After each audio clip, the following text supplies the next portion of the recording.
We are the urban school district in this city that has 17 different school districts that make up the county, 14 that touch the city of San Antonio, and we are dead in the middle that basically when the lines were drawn, going back to the 1930s and redlining, we have a footprint whose median income is $30,000. That's not by accident, that's by design. And to undo that, that also takes design and disruption. With my diverse by design schools, in general, 3 conditions need to be weighed seriously if you're making sure that this school is diverse by design socioeconomically. One is a model that's attractive to all families, Montessori, inquiry-based learning, advanced learning, dual language is a very popular one. Location, a place where you can pull socioeconomically diverse families easily. The second one is that you have to provide transportation.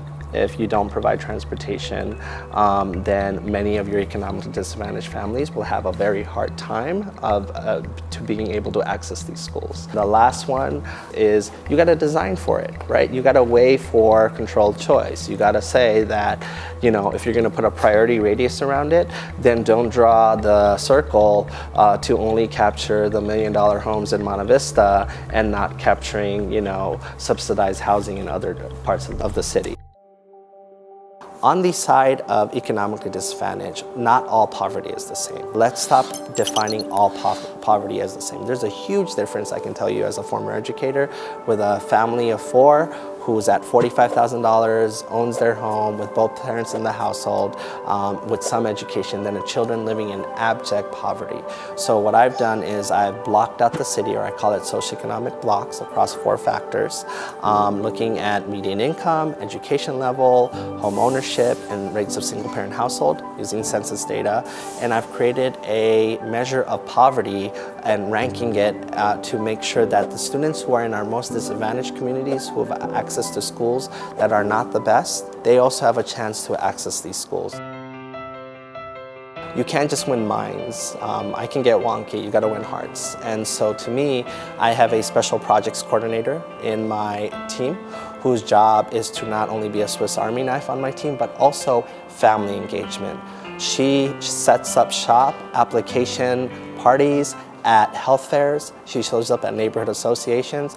During the application period, we pick days in which we block walk. We create something called Experience SAISD for the first time, where we brought all the schools under one roof to tell that story, and we had over 3,000 parents show up on a rainy day. That had never happened. And so we are not playing around about how families access schools and how families learn about schools. So I am sitting at Cass Tech High School, the Center for Applied Science and Technology. It's a brand new startup high school that is designated as one of our diverse by design campuses.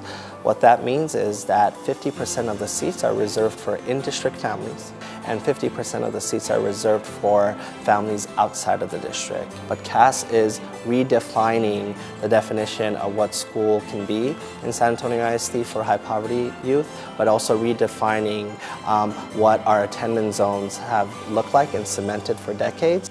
So is there a need to make sure that families are empowered consistently to be advocates, to hold both the school system accountable as well as just the city? Absolutely. But I can't do that alone, but I will do my part enabling families to at least be able to access high quality schools and seats for their children.